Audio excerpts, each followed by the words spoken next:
Jésus revient chercher ceux qui vivent pour lui.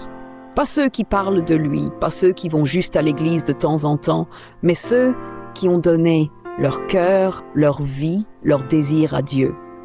Ceux qui sont prêts à tout laisser pour le suivre. Et toi, est-ce que tu es prêt? Sois honnête avec toi-même. Beaucoup de gens vivent sans Dieu. Ils mettent leur confiance dans l'argent, dans les réseaux sociaux, dans une relation, dans les plaisirs de ce monde. Mais tous ces trucs ne remplissent pas le vide. Parce que seul Dieu peut combler le vide dans ton cœur. Tu peux avoir des milliers de followers, être célèbre, riche, admiré, mais si tu n'as pas Jésus, tu n'as rien.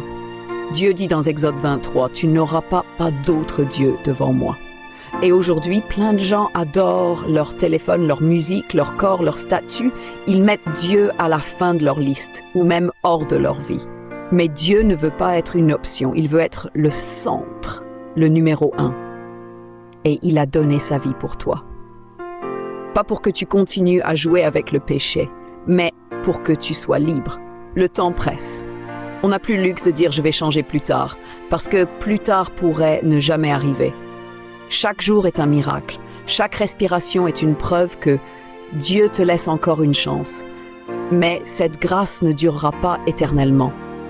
Un jour, la porte va se fermer, comme au temps de Noé. Les gens se moquaient, vivaient leur meilleure vie, buvaient, se mariaient. Puis le déluge est arrivé et il était trop tard.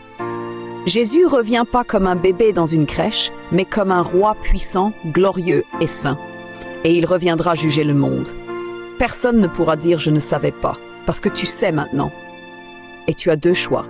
Soit tu continues ta vie comme si de rien n'était, soit tu décides aujourd'hui de te repentir, de changer, de revenir à Dieu. Et c'est pas juste une décision religieuse, c'est une décision de vie ou de mort, parce que l'enfer est réel, le ciel est réel, et ton âme est éternelle. Tu as été créé pour vivre avec Dieu, pas pour te perdre dans ce monde. Alors commence aujourd'hui, prie, même si c'est juste quelques minutes.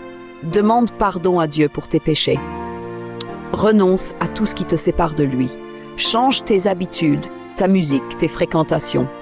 Lis la Bible, même un verset par jour. Entoure-toi de gens qui aiment Dieu. Tu n'es pas seul. Et même si tu es tombé 100 fois, Dieu peut te relever.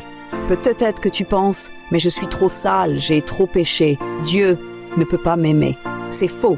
Dieu t'aime tel que tu es, mais il t'aime trop pour te laisser comme tu es. Il veut te transformer, te purifier, te renouveler. Il t'a attendu. Et aujourd'hui, c'est ton rendez-vous divin. Fais cette prière avec moi si tu veux donner ta vie à Jésus. Seigneur Jésus, je reconnais que j'ai péché, je reconnais que je me suis éloigné de toi. Aujourd'hui, je décide de te suivre, de te donner ma vie, de laisser derrière moi tout ce qui ne te plaît pas. Viens dans mon cœur, pardonne-moi, change-moi et prépare-moi pour ton retour. Au nom de Jésus, Amen. Maintenant, reste connecté à Dieu. Ce ne sera pas facile tous les jours, mais il sera avec toi. Et ça vaut plus que tout.